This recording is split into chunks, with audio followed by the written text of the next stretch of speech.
दोस्तों, चुनावी समर जारी है। पश्चिम बंगाल में 2 चरणों के चुनाव हो चुके हैं और अभी 6 चरणों के चुनाव बाकी है। और बात करते हैं सिलीगुड़ी और सिलीगुड़ी संलग्न विधानसभाओं की, तो लगातार आप सिलीगुड़ी के तो देख रहे हैं, लेकिन डाबग्राम फूलबाड़ी विधानसभा क्षेत्र भी सिलीगुड़ी के अंतर्गत ही है एक तरह से, और काफ़ी महत्व रखती है। और यहाँ पर जोरदार टक्कर हो रही है, त्रिकोणीय। अभी तक की जो रिपोर्ट्स हमारे पास आ रही है उसके अनुसार भारतीय जनता पार्टी, CPM और TMC के बीच में जोरदार टक्कर चल रही है। और इसी में एक जोरदार टक्कर दे रहे हैं दिलीप सिंह, जो कि माकपा के उम्मीदवार हैं, और दूसरे शब्दों में कहें तो संयुक्त मोर्चा के उम्मीदवार हैं। और लगातार युद्ध स्तर पर वो सुबह होते ही अपने प्रचार प्रसार में निकल जाते हैं। और अब हम पहुंचे उनके ही क्षेत्र में और हमारे साथ दिलीप सिंह जी खुद मौजूद है। उनसे पूछते हैं कितनी जोरदार टक्कर वो दे रहे हैं, किस तरह वो प्रचार कर रहे हैं, और साथ ही और जो प्रश्न हमारे मन में है उनका भी हम उनसे जरूर जवाब जानना चाहेंगे।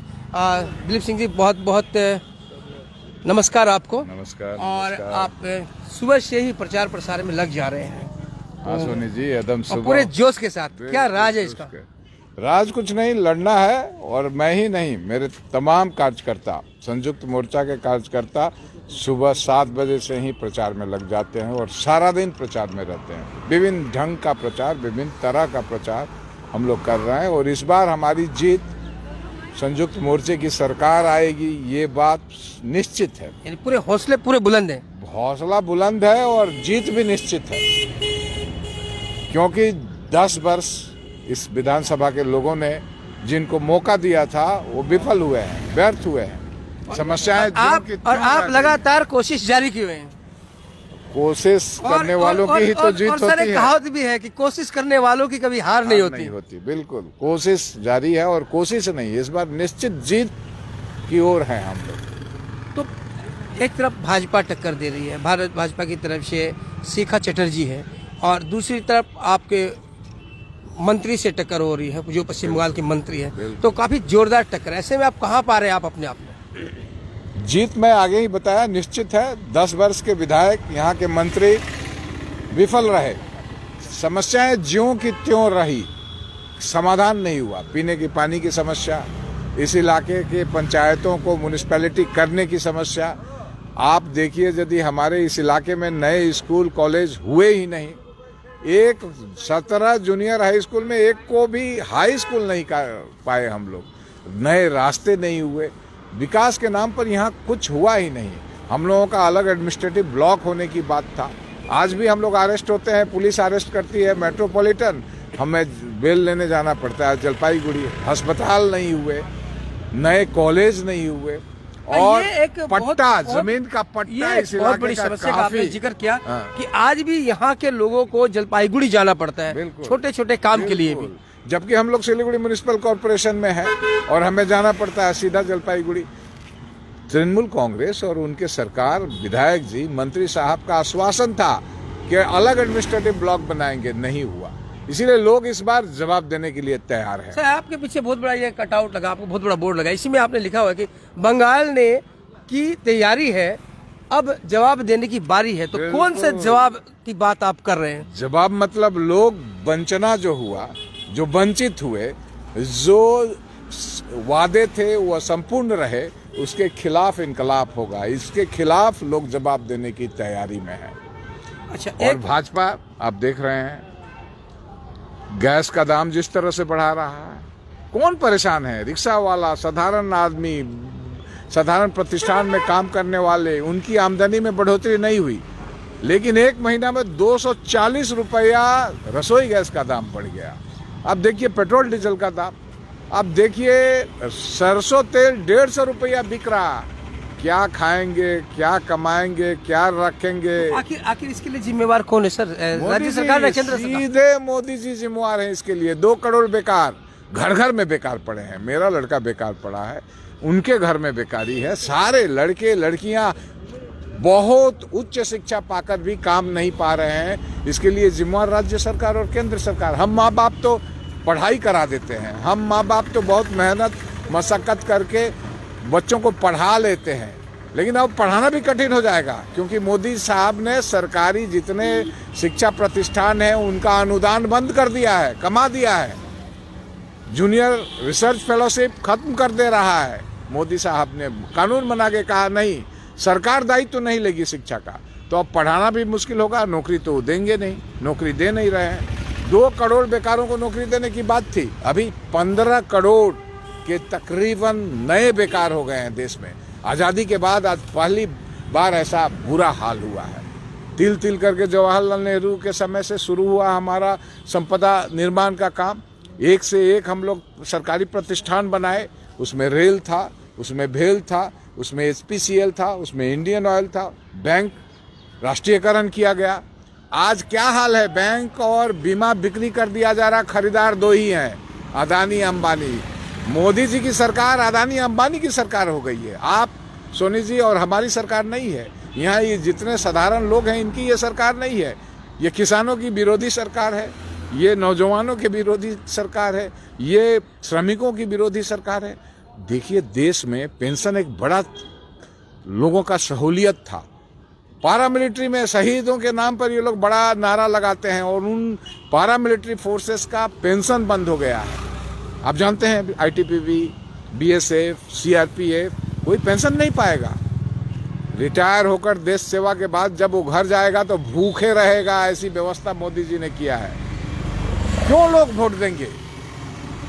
इसीलिए करारी शिकस्त होगी बंगाल में। देखिए जो निकाय चुनाव हुए हैं पंजाब में साफ हो गया है बीजेपी, हरियाणा में साफ हो गया बीजेपी। आप किसानों के खिलाफ काम कीजिएगा, हरियाणा पंजाब जीतिएगा। आंध्र प्रदेश में साफ हो गया। राजस्थान तो घर घर में जा रहे हैं लोग, प्रचार जा रहे हैं, तो लोग क्या बोले, कौन सी समस्या यहाँ पर लोग सबसे ज्यादा बोले? जब मैं जा रहा हूँ तो लोगों के घर में देख रहा हूँ कि लकड़ी से खाना बना रहे हैं। मैं पूछता हूँ दीदी क्यों अचानक फिर पीछे की तरफ हम चले गए, क्यों आप फूंक फूंक करके बना रही हैं? कहता है पैसा नहीं है दादा, टाका नहीं जाते रान्ना गैस केनार। बल्ब बुता के रखते हैं लोग, एक बल्ब टिमटिमाता है, पूछते हैं भाई क्यों, तो बोलते बिजली का दाम इतना बढ़ गया है। और दीदी बढ़ा दिया बिजली का दाम, भारतवर्ष में सबसे ज्यादा बिजली का दाम हमारे यहाँ है। तो लोग बड़े परेशान हैं और लोग कह रहे हैं इस बार संयुक्त मोर्चा आएगा, एक बार फिर भी ये लोग कह रहे हैं और हमको लोगों को पर आस्था है, विश्वास है, तो एकदम निश्चित है कि हम लोग जीतेंगे। सर भारतीय जनता पार्टी, आपने देखा कि अभी कल भी आपके क्षेत्र में स्टार प्रचारक लाई थी मनोज तिवारी को, काफ़ी भीड़ भाड़ करके आपके लोग घूम रहे थे और उनके पास बहुत से स्टार प्रचारक अभी और भी आने वाले हैं, तो इनका जवाब आप संयुक्त मोर्चा किस तरह से देगा? क्या आपके भी स्टार प्रचारक आ रहे हैं? संयुक्त मोर्चा में सभी स्टार प्रचारक हैं। संयुक्त मोर्चा में लड़ने वाले छोटी छोटी वो जो लड़के हैं लड़कियां हैं वो स्टार प्रचारक हैं। कल जो आए थे वो अपने गढ़ में हारे थे, दिल्ली को नहीं बचा पाए थे। मनोज तिवारी उस समय भाजपा के अध्यक्ष थे। वहां 4 दिन की पार्टी अरविंद केजरीवाल मुद्दों पर चुनाव किया था, बिजली, पानी, मोहल्ला क्लिनिक और प्राइमरी एजुकेशन पर जीता था। ऐसा जीत किस याद रखेगा भाजपा उसको? इसलिए ही हंस दली रिंकिया के पापा, ये गीत यहाँ नहीं चलेगा। यहाँ रिंकिया को भोजन चाहिए, रिंकिया को स्कूल चाहिए, यहाँ के रिंकिया को काम, उसके बाप को पापा को काम चाहिए। यहाँ रिंकी जो है, तभी रिंकी के पापा हंसेंगे, तभी रिंकी के पापा खुशहाल रहेंगे। यहाँ रिंकी के पापा बदहाल हैं, आप ही करके चले जाएंगे, नहीं होगा। ये है मनोज जी का कोई इम्पैक्ट नहीं है। अच्छा, हाल ही के समय में आपने देखा कि भारतीय जनता पार्टी अचानक से उभरी, तो इसकी क्या वजह हो सकती है? क्या राज्य सरकार का कुछ काम ऐसा था? कांग्रेस के ऊपर लोग का बिल्कुल आक्रोश था या आक्रोश है, लोग क्षुब्ध हैं तृणमूल कांग्रेस पर, इसीलिए लोगों ने लोकसभा चुनाव में उनको वोट दिया। लेकिन 1 वर्ष हो गए लोकसभा चुनाव जो पिछला गया, उसके बाद एक के बाद एक तानाशाह की चलते अब लग रहा है मोदी जी को कि देश में उनके खिलाफ कोई बोलेगा ही नहीं और वो जो करेंगे लोग मान लेंगे। किसान के खिलाफ कानून लोग मान लेंगे, वो सोचे थे। 7 लाख किसान रास्ते पर उतर कर आंदोलन कर रहे हैं। नौजवान को नौकरी नहीं देंगे, वो मान लेंगे। कोरोना के समय वो कहेंगे थाली बजाओ, थाली बजाओ, ताली बजाओ और बत्ती जलाओ, लोग मान लेंगे। देखिए लाख लाख लोगों को पैदल चलने के लिए छोड़ दिए, कितनी क्रूरता है। आपका हमारा लड़का, हमारे मोहल्ले का लड़का, गरीब का बेटा पैदल चल के आया, मौत हुआ, बहुतों को एक्सीडेंट का सामना करना पड़ा, सब हिसाब लेंगे उनसे। इसीलिए एक वर्ष और उधर का वर्ष, तमाम ये लोग अब समझ गए हैं कि जुमलेबाज मोदी जी अब नहीं चलेंगे। लोकसभा में आपने देखा कि भारतीय जनता पार्टी ने उत्तर बंगाल में काफ़ी अच्छी सफलता अर्जित की और उसे लेकर वो काफ़ी उत्साहित भी है। उनका दावा है कि 54 में से 50 सीटें ले रहे हैं। आप 54 में से कितनी सीटें ले रहे हैं? देखिए, इस तरह का गणना करके बताना तो बड़ा मुश्किल है, लेकिन संयुक्त मोर्चे की सरकार इस बार बनेगी, ये निश्चित है, बिल्कुल बनेगी। क्योंकि क्यों लोग देंगे बीजेपी को वोट, देंगे क्यों? महंगाई के मार के बाद भी बीजेपी को वोट लोग क्यों देंगे? रसोई गैस के दाम के बढ़ोतरी के बाद भी, घर घर में बेटा बेटी बेकार है, इसके बाद भी लोग बीजेपी को वोट क्यों देंगे? महिलाओं का जो हालत है, देखिए उत्तर प्रदेश को, उत्तर प्रदेश में हथरस जैसी घटनाएं हो जाती हैं, बंगाल में राजगंज की घटनाएं घटती हैं, महिलाएं असुरक्षित हैं। आप यदि सरकार के खिलाफ बोलते हैं तो योगी आदित्यनाथ जी इसी तरह से आपका पोस्टर छाप देते हैं कि आप देशद्रोही हैं। मतलब सरकार के खिलाफ बोलना देशद्रोहिता है, देश के खिलाफ बोलना, अरे सरकार के खिलाफ बोलने का गणतांत्रिक अधिकार है। तो ये सब करके लोग वोट देंगे, ये सोचना बेकार है। सर, आप कई दशकों से माकपा से जुड़े हैं और कांग्रेस, तृणमूल कांग्रेस के विरुद्ध लड़ते आए हैं। मान लीजिए ऐसी स्थिति आ जाए कि ममता से समर्थन लेना पड़े या देना पड़े, उस परिस्थिति में आप क्या करें? देखिए, संयुक्त मोर्चा की ही सरकार बनेगी, इसमें कोई संशय ही नहीं है। तो हम क्यों माने कि हमको किसी का समर्थन लेना पड़ेगा और किसी को देना पड़ेगा? बिल्कुल संयुक्त मोर्चे जीत की ओर है और हम जीतेंगे। भारतीय जनता पार्टी में के दावे में कितना दम है कि इस बार 200 पार? बिल्कुल, ये नारा है, जैसे मोदी जी का हर हर मोदी, घर घर मोदी एक नारा था। मोदी जी महादेव को झिट लिए थे, समझते हैं ना, झिटना, हर हर महादेव के नारा को दखल कर लिए थे। बोले थे अब मोदी है तो संभव है। हाँ, मोदी है तो संभव है। क्या संभव है? आप देख रहे हैं, बेरोजगारी संभव है, देश बिक्री हो रहा, कम बड़ा बात नहीं है। देश को हमारे आपके सामने बिकते हुए हम देख रहे हैं और ये बिकना बड़ा वेदनादायक है। दिलीप जी, आपकी भी पार्टी टूटी इस चुनाव में। आपका भी एक युवा नेता आपकी पार्टी को अलविदा कह गया और जाके भारतीय जनता पार्टी में शामिल है, क्या कहेंगे? मैं प्रथम दिन से ही कह रहा हूँ कि युद्ध में हमेशा ही कुछ मिर्जाफर और जयचंद रहते हैं। ये मिर्जाफर और जयचंद जो युद्ध के समय पीठ पर छोड़ा घोंपते हैं, ये शायद मेरे दल के दूसरे नेता भी ये नहीं कह रहे हों, लेकिन ये लोग जयचंद और मिर्जाफर हैं। किसके लिए ये शब्द हैं, जयचंद और मिर्जाफर? बात आप कह रहे हैं, जिनकी बात आप कर रहे हैं, नाम लेना भी मैं शोभनीय नहीं समझता हूँ।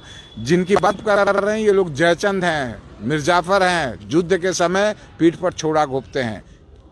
जो पार्टी में मर्यादा मिला, जो पार्टी ने उनको रातों रात बना दिया डिस्ट्रिक्ट सेक्रेटेरिएट का मेंबर, आज वो विभिन्न तरह की बातें करते हैं। MIC रहे नहीं, लोग नकार देंगे उनको, नहीं, ऐसे लोगों को जगह नहीं मिलेगा। अच्छा, आपको अपने क्षेत्र में कितना समर्थन मिल रहा है? जब आप जा रहे हैं लोगों के घरों में तो लोग क्या रिएक्शन दे रहे हैं आपके लिए? बिल्कुल ऐसा समर्थन मिल रहा कि, क्योंकि आप तो इस तरह लड़ चुके हैं, पहले भी लड़ चुके हैं, आप जरूर भाषा समझ रहे होंगे। बिल्कुल अंतर है। लोग खुलकर बोल रहे हैं कि हम लोग आप लोगों के साथ हैं, आप लोगों के साथ हैं। क्योंकि इस तरह की परेशानी 5 साल पहले नहीं थी। लोग विश्वास कर रहे थे, जिनको आज वही विश्वासघात किए हैं। जिन लोगों पर विश्वास करके लोगों ने भरोसा जताया था, वही लोग आज उनके भरोसों के खिलाफ काम किए हैं। इसीलिए लोग कह रहे हैं आप ही लोग भरोसामंद हैं, आप ही पर भरोसा किया जा सकता है। आपको पूरा भरोसा है कि अब जवाब देने की बारी है? बिल्कुल, जवाब के लिए लोग तैयार हैं, जवाब देंगे और जवाब देने की ही बारी है इस बार। Okay, thank you Dilip Singh ji. तो दर्शकों, ये दिलीप सिंह जो कि माकपा के उम्मीदवार हैं डाबग्राम फुलबाड़ी से और संयुक्त मोर्चा के उम्मीदवार हैं। अपने व्यस्त टाइम में उन्होंने टाइम निकाला और जो सवाल थे वो आपने सुने, उनका जवाब सुने और उन्होंने बातों ही बातों में कह दिया कि जो हमारी पार्टी से जो टूटे हैं वो लोग मीर जाफर हैं। तो बने रहे खबर समय पर और देखते रहे खबर समय, हर समय खबर समय। धन्यवाद।